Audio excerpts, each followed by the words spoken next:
This is a table that we've pulled from the U.S. Department of Energy.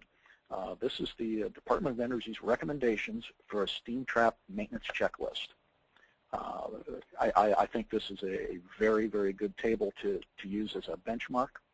If you notice, we have a description on the left-hand side. It says to test steam traps, and it talks about the 3 different systems that we went over on the steam chart earlier.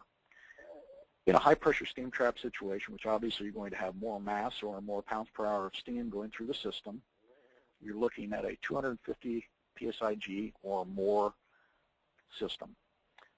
It is recommended, if you look over here in the maintenance frequency, that these traps ought to be tested daily. Now, I think it's a little unrealistic to think you can go out there and do that yourself, but there are also many systems out there that are now allow you to do that electronically as well on a continuous basis.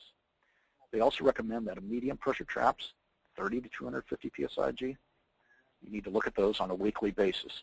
Again, that can be electronically done, or if you have a cycle counting situation, you can do that. And they recommend on a low pressure, generally you find this in an HVAC style system or in a very light process environment, commercial environment, monthly.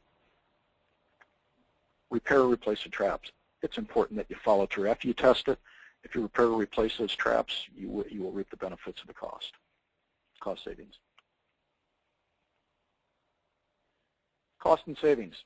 This is what this is all about. What are you going to save by repairing or replacing the steam traps? What can you save?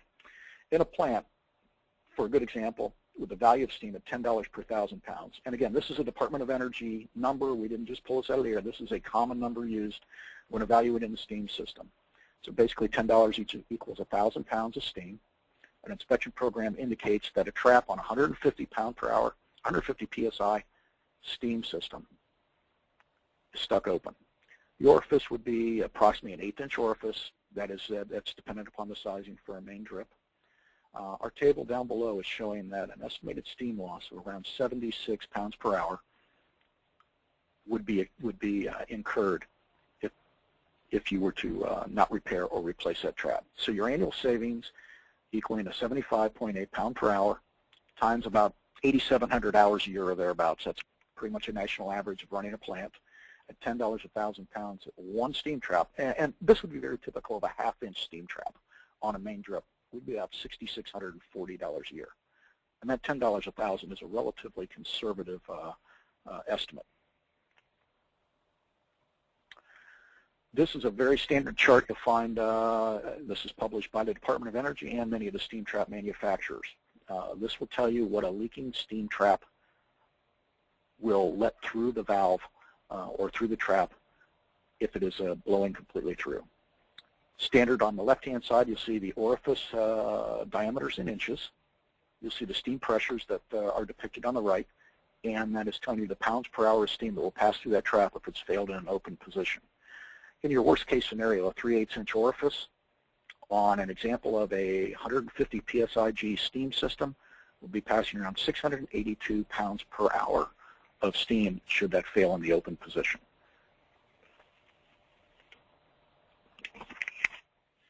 Steam trap maintenance results in savings of more than $100,000. Again, this is a U.S. Department of Energy study that was done on a plant up in, I believe that's in Brockton, Massachusetts. They performed a steam trap assessment of 3 Veterans Administration hospitals. What the assessment targeted were steam trap performance and the value of the steam losses. There's about 1,100 traps that they took the survey on, and they looked at 3 different pressures, 15, 40, and 80 psig.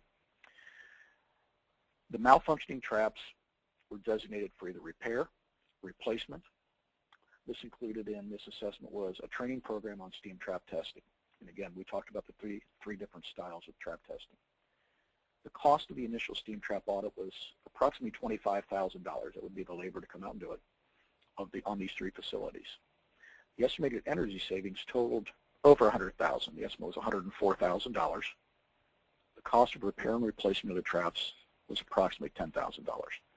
Thus, the cost savings of $104,000 would pay for the implementation costs of around $35,000 in 4 months. What we're getting at is not do you just want to do the audit, to do the survey, to do the study. follow through and replace or repair those traps, and you will see the savings. What other opportunities are there to save dollars? Here's a good example again from the Department of Energy that is looking at PG&E steam trap rebate systems. Many different suppliers out there of your utility offer rebates for saving BTUs and for implementing a steam trap maintenance program. It's $50 to $290 in rebates for trap replacement. PG&E gas customers were eligible for a rebate when replacing failed steam traps. A rebate for commercial steam traps of any size is approximately $50 per trap. For the industrial steam traps, depending upon the pound per hour of steam and the pressure, was approximately $100 to $290 per trap. So, obviously pursue all these options out there, the federal government, your different utilities. There are programs out there that will assist you in implementing a good steam trap maintenance program. Maintaining your steam traps is a formula to savings. Steam trap plus maintenance, you will realize savings.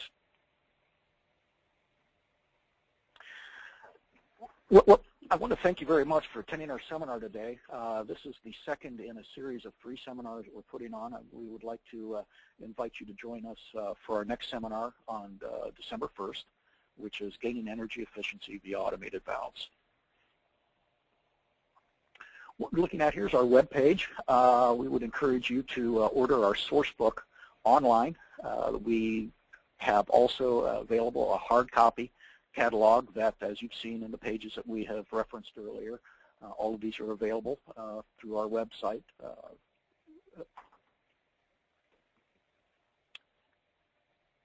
This is our source book. Will offer you selection guides, tech tips, and product photos as well. So please feel free to order this. We would like to make sure you have a catalog in your hands. Steam trap application and maintenance.